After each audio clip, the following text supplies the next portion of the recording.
Hi, welcome back to Inshade the complete green spot. ഞാൻ ഷാനു മരയ്ക്ക. ഇൻഷേഡിന്റെ പുതിയൊരു എപ്പിസോഡിലേക്ക് ഏവർക്കും സ്വാഗതം. നിങ്ങൾ ആദ്യമായാണ് ഈ ചാനൽ കാണുന്നതെങ്കിൽ ചാനൽ ഒന്ന് സബ്സ്ക്രൈബ് ചെയ്തേക്കുക. പിന്നെ നമ്മുടെ ബെല്ലൈക്കൺ ഉണ്ട്, ബെല്ലൈക്കൺ ഒന്ന് പ്രസ് ചെയ്ത് കഴിഞ്ഞാൽ ഞാൻ ഇടുന്ന വീഡിയോയുടെ നോട്ടിഫിക്കേഷൻ നിങ്ങൾ ആദ്യമേ എത്തുന്നതായിരിക്കും. അപ്പോൾ നമുക്ക് ഇന്നത്തെ എപ്പിസോഡിലേക്ക് കടന്നാലോ? കാണാം.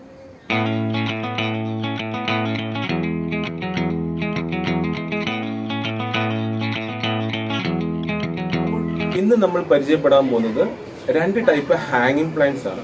ഹാങ്ങിങ് പ്ലാന്റ്സ് എല്ലാവർക്കും ഇഷ്ടമാണ്.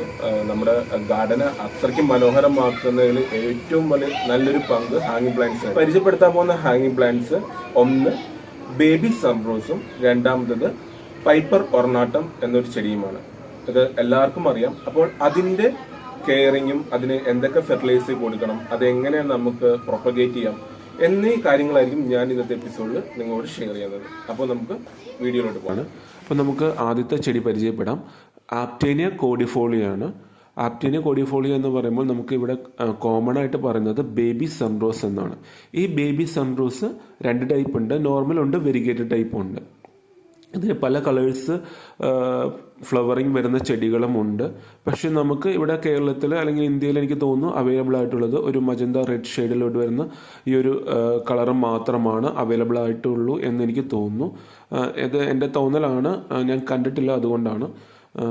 പക്ഷേ ഗൂഗിളിൽ സെർച്ച് ചെയ്ത് നോക്കിയാൽ നിങ്ങൾക്ക് കാണാൻ പറ്റും പല കളേഴ്സുള്ള ഫ്ലവർ. നമ്മൾ ഈ ഒരു ചെടി ഐസ് പ്ലാന്റ് വർഗത്തിൽപ്പെട്ട ഒരു സക്കുലന്റ് ചെടിയാണ്.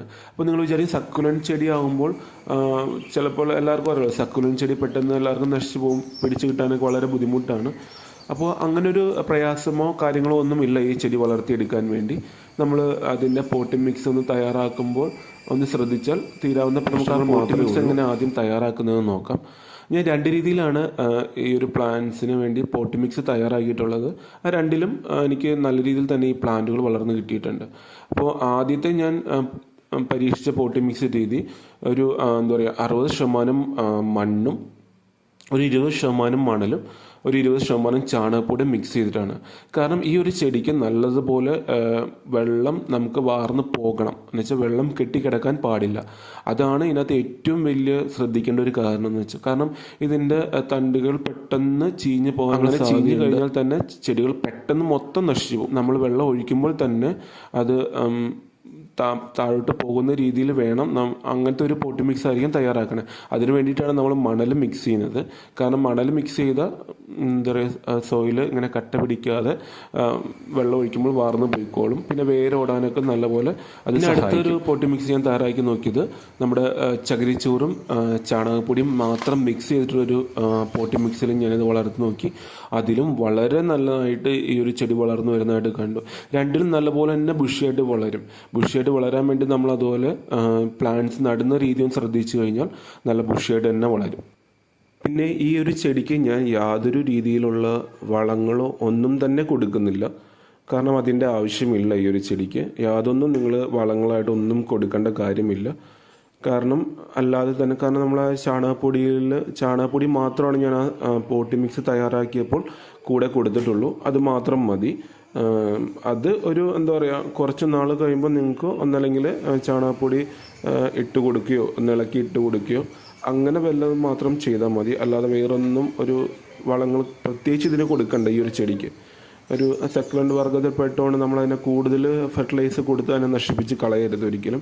എനിക്ക് തോന്നുന്നു എല്ലാവർക്കും അങ്ങനെയൊക്കെ ഒരു അബദ്ധം പറ്റാൻ സാധ്യതയുണ്ട് കൂടുതലായിട്ടും. പിന്നെ ഇതിന് വെള്ളം കൊടുക്കുന്ന രീതിയിൽ എന്താണെന്ന് വെച്ചാൽ നമ്മൾ ഉപയോഗിക്കുന്ന പോട്ടി മിക്സിൻ്റെ ഒരു രീതി അനുസരിച്ചിട്ടാണ്. മിക്സ് ആണെങ്കിലും രണ്ടാമത്തെ പോട്ടി മിക്സ് ആണെങ്കിലും നമ്മൾ ആ മണ്ണൊന്ന് തൊട്ട് നോക്കുക. ഡ്രൈ ആയിട്ടുണ്ടെങ്കിൽ മാത്രം നമ്മൾ എന്ത് ചെയ്താൽ മതി, വെള്ളം ഒഴിച്ച് കൊടുത്താൽ മതി.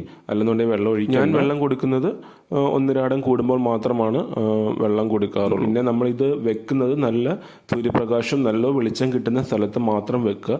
എങ്കിൽ മാത്രമാണ് ഈ ചെടിയിൽ നിറയെ പൂക്കൾ ഇടുകയുള്ളൂ. അടുത്ത് നമ്മൾ പരിചയപ്പെടുന്നത് പൈപ്പർ ഒർണാട്ടമാണ്. നമ്മുടെ പെപ്പറിൻ്റെ വർഗ്ഗത്തിൽപ്പെട്ട ഒരു ചെടി തന്നെയാണ്. നമ്മുടെ കുരുമുളക് വർഗ്ഗത്തിൽപ്പെട്ട ഒരു ചെടി തന്നെയാണ് പൈപ്പർ ഒർണാട്ടം. ഇലകളുടെ മനോഹാരിത കൊണ്ട് തന്നെ അത്രയ്ക്കും നല്ലൊരു ഭംഗിയാണ് ഈ ഒരു ചെടി കാണാനായിട്ട്. നമുക്ക് വീഡിയോയിലൊക്കെ എത്ര ഭംഗി ഉണ്ടാവും കിട്ടുമോ എന്ന് എനിക്കറിയില്ല. പക്ഷേ ഇത് നമുക്ക് കാണുമ്പോൾ വളരെ മനോഹരമാണ്. അതിൻ്റെ ഡാർക്ക് ഗ്രീനും ഒരു ബേബി പിങ്ക് പോലത്തെ ഒരു പിങ്ക് കളർ വരുന്ന ലീവ്സിൽ. അത് കഴിയുമ്പോൾ അത് ശരിക്കും ഒരു സിൽവർ ഷെയ്ഡിലോട്ട് മാറും. അങ്ങനത്തെ ഒരു ഷെയ്ഡിലാണ് ഈ ഒരു പ്ലാന്റ് നിൽക്കുന്നത്. അതുപോലെ തന്നെ ഭയങ്കര സ്ലോ ഗ്രോത്ത് ആയിട്ടുള്ളൊരു പ്ലാന്റും കൂടിയാണിത്. കാരണം ഇതിപ്പോൾ ഞാൻ വെച്ചിട്ട് ഇപ്പോൾ 1 വർഷത്തിന് മേളിലായി. അത്രയ്ക്കും സ്ലോ ഗ്രോത്ത് ആണ്. പിന്നെ ഒന്ന് പിടിച്ച് കിട്ടിക്കഴിഞ്ഞാൽ ഒന്ന് നല്ലപോലെ വളരെ സൂക്ഷിച്ച് കൈകാര്യം ചെയ്യുന്നൊരു പ്ലാന്റാണ്. കാരണം ആദ്യമേ നട്ടപ്പോൾ വലിയ ഗ്രോത്ത് ഇല്ലാത്തതുകൊണ്ട് എനിക്ക് വളരെ ഇതായിരുന്നു, ഇത് നശിച്ചു പോകുമോ എന്നുള്ള സങ്കടമായിരുന്നു. അതുകൊണ്ട് ഞാൻ ആദ്യം ഇത് നട്ടിരുന്നത് ചകിരിച്ചോറിലും ചാണകപ്പൊടിയും മിക്സ് ചെയ്തൊരു പോട്ടിലായിരുന്നു നട്ടിരുന്നത്. അപ്പോൾ ഒരു വളർച്ച എനിക്ക് തോന്നിയില്ല. അപ്പം ഞാൻ പിന്നെ ഒരു 2 മാസത്തോളം ഏകദേശം അങ്ങനെ തന്നെ നിന്നു. ഈ പ്ലാന്റ് ഒരു പുരോഗതിയും കണ്ടില്ല. അപ്പോൾ ഞാൻ വീണ്ടും അത് മാറ്റിയിട്ട് മണ്ണും ചാണകപ്പൊടിയും മാത്രം മിക്സ് ചെയ്ത് ഞാൻ നട്ടു. അതായത് ഒരു 75% മണ്ണും 25% ചാണകപ്പൊടിയും മിക്സ് ചെയ്ത് അതിനുശേഷമാണ് ഈ പ്ലാന്റ് എനിക്ക് ഒന്ന് പച്ച പിടിച്ച് കിട്ടിയത്.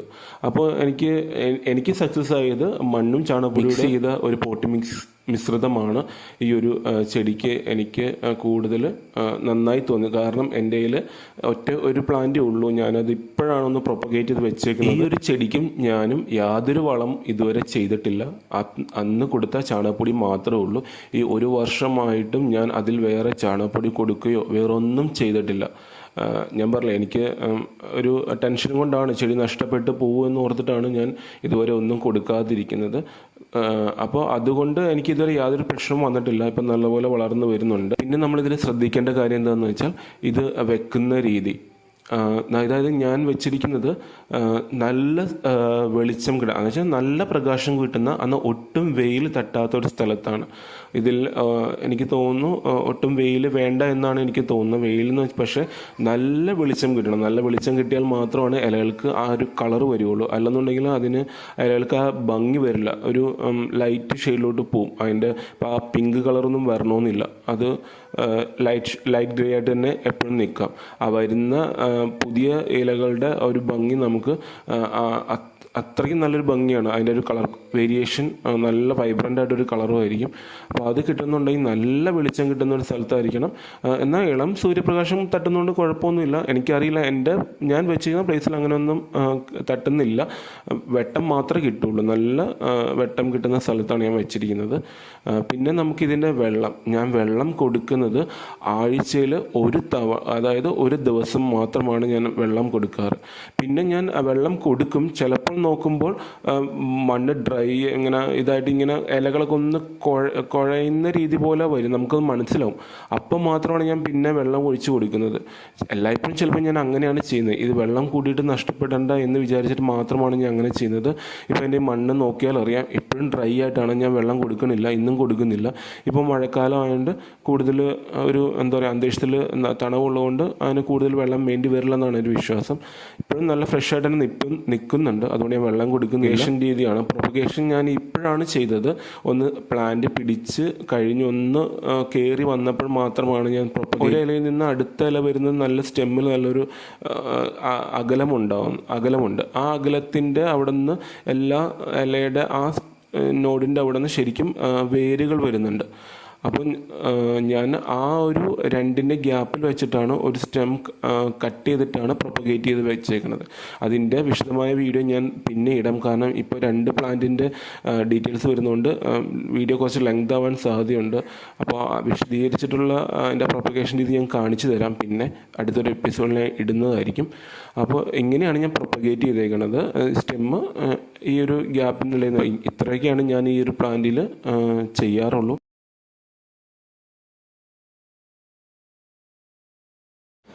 അപ്പോൾ ഇന്നത്തെ വീഡിയോ എല്ലാവർക്കും ഇഷ്ടപ്പെട്ടെന്ന് കരുതുന്നു. അപ്പോൾ നിങ്ങളും ഈ ഹാങ്ങിങ് പ്ലാന്റ്സ് ഇല്ലാത്തവരാണെന്നുണ്ടെങ്കിൽ നമുക്ക് സെയിലുണ്ട്. ലോക്ക്ഡൌൺ കഴിഞ്ഞ സെയിൽ ഉണ്ടാവും. അപ്പോൾ സെയിലിന്റെ ഡീറ്റെയിൽസും കാര്യങ്ങളും നമ്മുടെ ഇൻസ്റ്റാ പേജിലൂടെ ആയിരിക്കും നമ്മൾ അറിയിക്കുന്നത്. അപ്പോൾ ഇൻസ്റ്റാ പേജ് ഫോളോ ചെയ്യാത്തവരുണ്ടെങ്കിൽ ഒന്ന് ഫോളോ ചെയ്തേക്കാം. അപ്പോൾ ഇനി അടുത്തൊരു എപ്പിസോഡിൽ പുതിയൊരു ചെടിയും അതിന്റെ വിശേഷങ്ങളുമായിട്ട് നമുക്ക് കാണാം. അതുവരേക്കും